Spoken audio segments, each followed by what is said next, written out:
মানুষ এখন জুলুমের পক্ষে, ইনসাফের পক্ষে কেউ নেই। হ্যাঁ, 2-3 বার দেখছি তো, দললে সবাই এসে বলে ধরছেন কেন, ছেড়ে দেন, ওর দোষর, তারপরে ওর পক্ষে। তো আপনি মুসলমান জুতা ছাড়া বালা থাকতে চান কেমনে? এই জন্যই তো আল্লাহ জালেমকে দিয়ে জিরিয়া পিটায়। একটা কথা চিন্তা করেন, আল্লাহর নিয়ম কি জানেন? এটাকে কি যুক্তিতে আসলো যে একজন হাতি নিয়ে আসছে আর আল্লাহ আধা 6টা ওজন না একটা আবাবিলরে পাঠায় দিয়েছে ওর লোকে লড়তে? এটা কি যুক্তিতে হয়? হ্যাঁ, হাতির বিপরীতে পাহাড় পাঠান দরকার ছিল, ঠিক না? হ্যাঁ, পাঠায় দিছে কি? হাতির তুলনায় আবাবিল কোনো পার্সেন্টেজ রাখে? আল্লাহ আমাদেরকে পিটাইতেছে ওদেরকে দিয়া, যাদের কোনো দামই আল্লাহর কাছে নাই। আর আমরাও বলি গায়রিল মাগদুবি আলাইহিম ওয়ালাদ-দাল্লিন। আল্লাহ ওদের হাত থেকে আমাদেরকে বাঁচান। আল্লাহ বলে তুইও গান্দা, ওরাও গান্দা, ওদেরকে দিয়ে তোদেরকে পিটামো, মশা মাইরা হাত কালো করার দরকার নেই।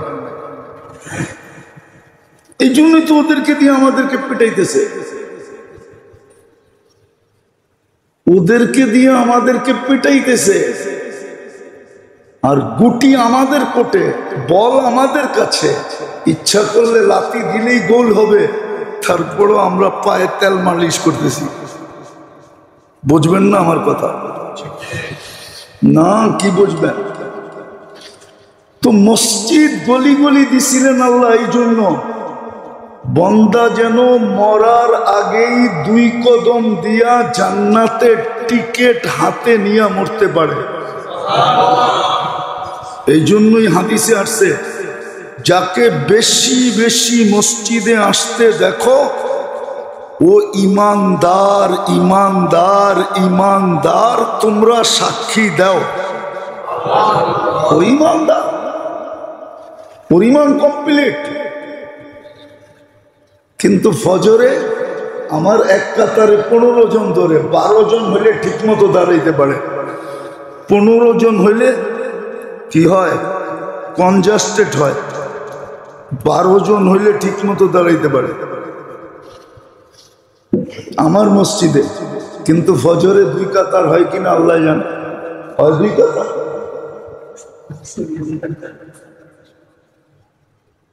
2 কাতার হয় না,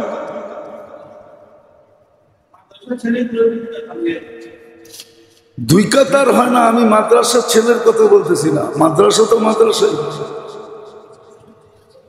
ওর উপরে তো নামাজই ফরজ না, ও ঘুমায় থাকলেই কি।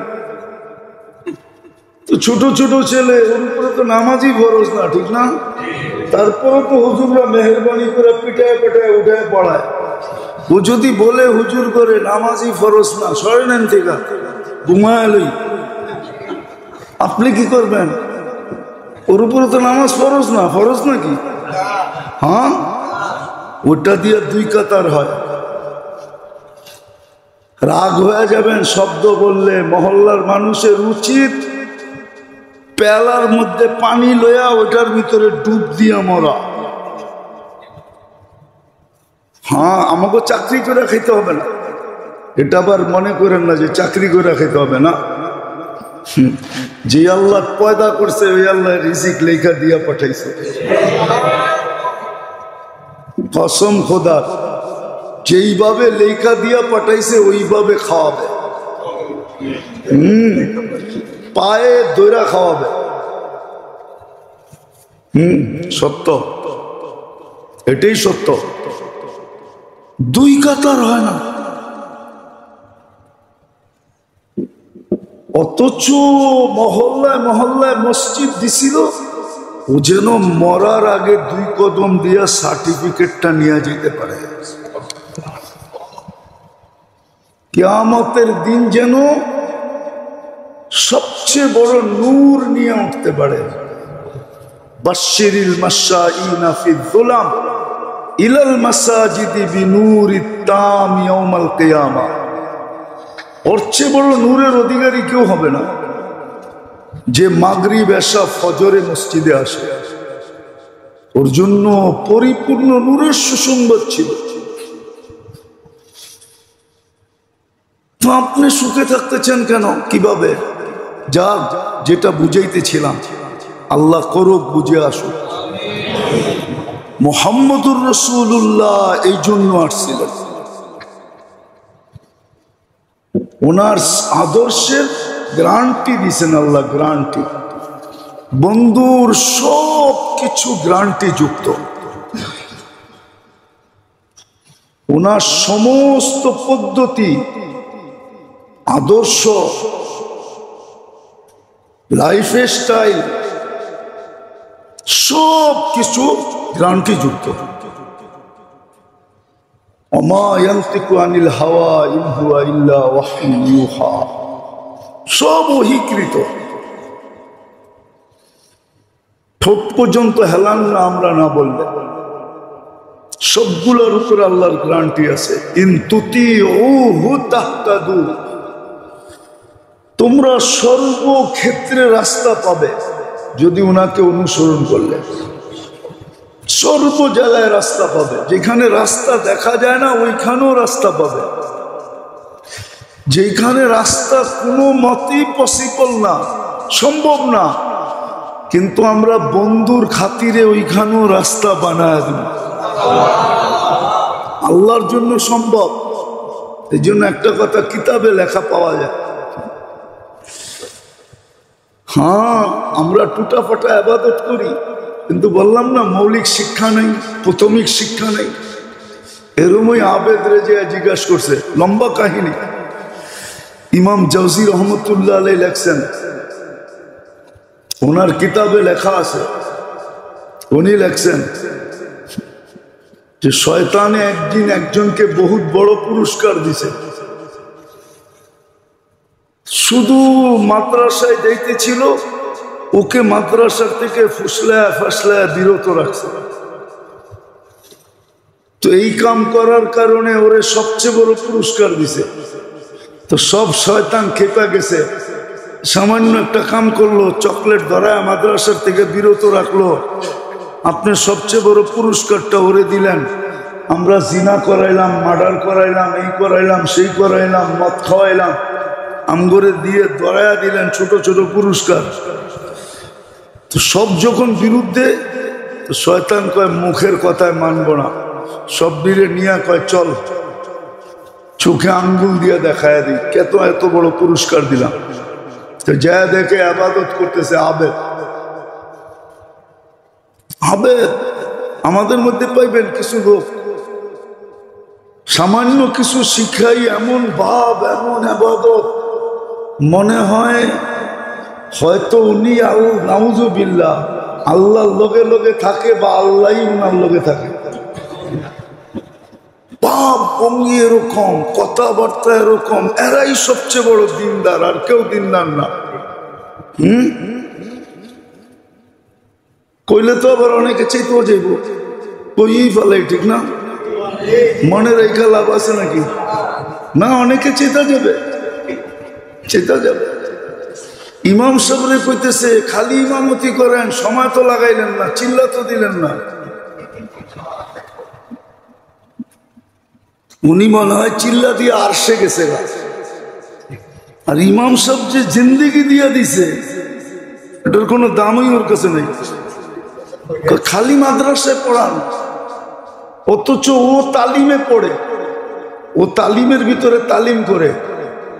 কোরআনের একটা আয়াত শিখলে বা শিখাইলে 1,100 রাকাত নফল পড়ার সওয়াব পাওয়া যায়। আচ্ছা, কোন যে মাদ্রাসায় পড়াইছে, হেফজোখানায় পড়ায়, ডেলি কয়টা আয়াত শিখায়? আমাদের হেফজোখানায় ছাত্র কত? 40 জন। তো 40 জন রে 2 জনে পড়ায়, 20 জন রে 1 পৃষ্ঠা করে সবক দিলে 20 পৃষ্ঠা সবক, 20 পৃষ্ঠায় কয়টা আয়াত? ওটারে 100 দিয়ে পূরণ দেন। আয়াত কইতেছে আপনি আপনি খালি মাদ্রাসায় পড়ান, আর যারা মাসলা পড়ায় আমাগো তো ডেলি এখন এই বৎসর শেষের দিকে যায়, যখন কিতাব শেষ করাইতে হবে, অহংকার করে বলতেছি না, বুঝানোর জন্য, যখন বুখারী শেষ করতে হবে তো ডেলি এক পারা পড়াইতে হয়। এক পাড়ায় 50 পৃষ্ঠা, 25 থেকে 30টা বাব থাকে এক অধ্যায়, আর ও তালিমে করতেছে এক অধ্যায় পড়লে 1000 রাকাত নফলের সওয়াব। তা আমি যদি 50টা বাব পড়ায় থাকি 50,000 রাকাত হয়ে গেছে। তুই বল তুই কয় রাকাত পড়ছো? 10টা। খালি চিল্লা একটা মাইরা দিয়া এই হুজুর রে কইতেছে, রাগ হয়ে যাবে, করতে জানি কথা কই চলে গেল, কোত্থেকে কথা হারায় গেল। মুহাম্মদুর রাসূলুল্লাহ এই জন্যই আসছিলেন, ওনাকে মানি, ওনার আদর্শ মানি, নিজের বিবেক বুদ্ধি মনকে না চালাই। আজকে দুরবস্থা আমাদের এই জন্য। উম্মতের এখন তওবা করা উচিত, গুনার ঠিকানা যে মুহাম্মদুর রাসূলুল্লাহকে মানি নাই, মানতে পারতেছি না, ওনার আদর্শ মানতেছি না, এটার থেকে তওবা করা উচিত। তারপরে চলেন, বাকি আল্লাহ করবে। আল্লাহ সর্বযুগে এই উম্মতকে আল্লাহ জিতাইছে, উম্মত জিতে নাই, আল্লাহ জিতেছে, কিছু ছাড়া জিতেছে। পায়ে হাত দিয়া বলি, যদি চান চিরদিনের জান্নাত মিলুক, ঈমান আমল নিয়ে কবরে যেতে চান, যে কদিন কবর দুনিয়াতে থাকবো সুখে থাকতে চাই। বলতেছিলাম কয়েকটা জিনিস আসার কারণ, কয়েকটা জিনিস মোটা মোটা। এই জন্য তওবা করেন, আল্লাহ রসুলকে মানতে পারতেছি না, সমাজ মানতেছে না। কান্না তো এই জন্যই আসে যে মুহাম্মদুর রাসূলুল্লাহর আদর্শ মুসলমান ঘরে দীক্ষিত। আমি তো বলি আমরা শুধু সারা দিন ইনশাআল্লাহ সুম্মা ইনশাআল্লাহ, আমার কথা লেখা রাখেন, আমরা কিয়ামতের দিন বাঙ্গাবো। বাঙ্গায় না কি জানি, আরে বন্ড কিনে না, বন্ড কি জানি, আরে মনে বোঝেন না, সরকার ছাড়ে না প্রাইস বন্ড, ওটা বাঙ্গান যায়, ঠিক না? আমরাও বাঙ্গামু কিয়ামতের দিন ইনশাআল্লাহ। সারাদিন যা গালি আমাদেরকে দেয়, আর রোডে ঘাটে যে হেনস্থা হইতে হয়, এগুলা সব কিয়ামতের দিন বাঙ্গামু। এটি প্রাইস বন্ড হবে, প্রাইস বন্ড ইনশাআল্লাহ। হ্যাঁ হ্যাঁ, কসম খোদার, এগুলা প্রাইস বন্ড হবে, আমরা বাঙ্গাবো এটি কিয়ামতের দিন ইনশাআল্লাহ, বাঙ্গাবো। এই জন্যই সবর করতেছি, নাহলে সারাদিন আমাদেরকে যা কয়, এমন মানুষ কয়, এমন ব্যক্তি কয়, এমন লোকে কয়, হায় হায়, যেটার বর্ণনা দেওয়া যাবে না। এই জন্য মেরে দোস্ত, তওবা করেন যে মুহাম্মদুর রাসূলুল্লাহর আদর্শে মুসলমানের ঘরে ঘৃণিত আছে, দীক্ষিত, অবহেলিত, লাঞ্ছিত, বঞ্চিত। আবার আপনি আশা করেন সুপারিশের, সুপারিশ জুতা মিলবে, জুতা। রউফুর রহিম দেখে এরকম রউফুর রহিম না যেটা আপনি ভাবতেছেন। হারিসুম বিল মুমিনিনা ঠিক, কিন্তু আপনি যেটা ভাবতেছেন এটা না। নবীর আদর্শের উপরে ছুরি চালাবেন, সুন্নতের উপরে ছুরি চালাবেন, তরিকার উপরে ছুরি চালাবেন, আর আপনি বলবেন সুপারিশ করবে, সুপারিশ করবে। আজকে মুসলমানের উপরে আল্লাহ নারাজ, এই জন্য একটা কথা বলে শেষ করতেছি, ভালো মতে বোঝেন। 360টা মূর্তি ছিল আল্লাহর ঘরের উপরে। কয়টা? আর আল্লাহর ঘরের চত্বরে বসে এটির ইবাদত করত। কিন্তু আল্লাহ এতটুক রাগ হন নাই, শুধু তাব্বান লাকা বলতে দেরি। আবু লাহাব যখন বলছে তাব্বান লাকা সাইরাল ইয়াউম, আল্লাহর বন্ধুকে এই দুটা শব্দ বলতে দেরি, আল্লাহ রাগ হয়ে তাব্বাত ইয়াদা নাযিল করতে দেরি করে না, সাথে সাথে তাব্বাত ইয়াদা, তাব্বাত ইয়াদা আবি লাহাব। অথচ এতটুক রাগ হন না ওনার ঘরের উপরে 360টা মূর্তি। বোঝা গেল বন্দুকটা সইতে পারে না, নিজেরটা সয়া নেয়, নিজের বিরোধিতা সয়া নেয়, বন্ধুর বিরোধিতা সইতে পারে না। আজকে মুসলিম দুনিয়ার এই দুরবস্থা শুধু বন্ধুর বিরোধিতার কারণে, বন্ধুর আদর্শের কারণে। ওরা পর্যন্ত আগ্রহেন না, ওরা পর্যন্ত যারা মুখে রট লাগায় শুধু নবীর তরিকা, নবীর তরিকা, ওরা পর্যন্ত নবীর বিরোধিতা করে। আদর্শ মানে না, ওদের ঘরে আদর্শ নাই, ওদের মুআমালায় নাই, মুআশারা নাই, আখলাকে নাই, লেনদেনে নাই, ব্যবহারে নাই, কিচ্ছুতে নাই, নবীর আদর্শ নাই, শুধু রট লাগায় নবীর আদর্শ, নবীর আদর্শ, নবীর আদর্শ, শুধু রট লাগায়, রট নাই। ওদের চালচলন দেখলে বোঝা যায় না, প্রমাণ করে দেওয়া যাবে কদম কদম যেটা নবীর আদর্শ ছিল না। আপনি আমারে দেখান, খুলেই বলে ফেলি, যা হবে হবে।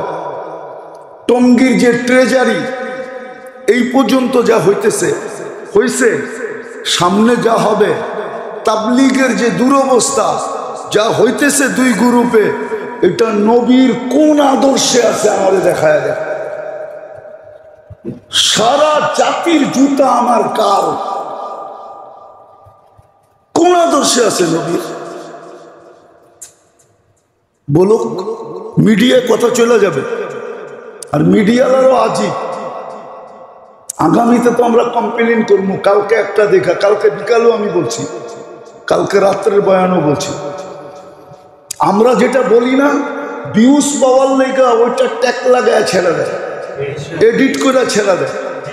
কালকে একটা পাইছি আমি তো সামনে, যদিও এদেরকে আমরা করতে দেই একটা দিকের দিকে চায়া, নাহলে করতে দিতাম না, শুধু একদিকে চায়া দিই, আল্লাহ জানে কি কারণে দিই।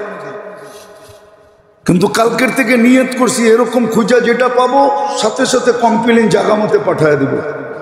আর আমার কমপ্লেন বড় কঠিন হবে। হ্যাঁ হ্যাঁ, আমি ওরে জায়গার থেকে উঠে নিয়ে আসবো, আমি আনবো না, সিস্টেমে আনবো। এই জন্য বলতেছি নবীর আদর্শ ছেড়ে দিছে, মুহাম্মদুর রাসূলুল্লাহর চোখের পানি রাজ রাখে। আল্লাহ আমাদেরকে পূজার তৌফিক দান করেন। ওমা আলাইনা ইল্লাল বালাগ।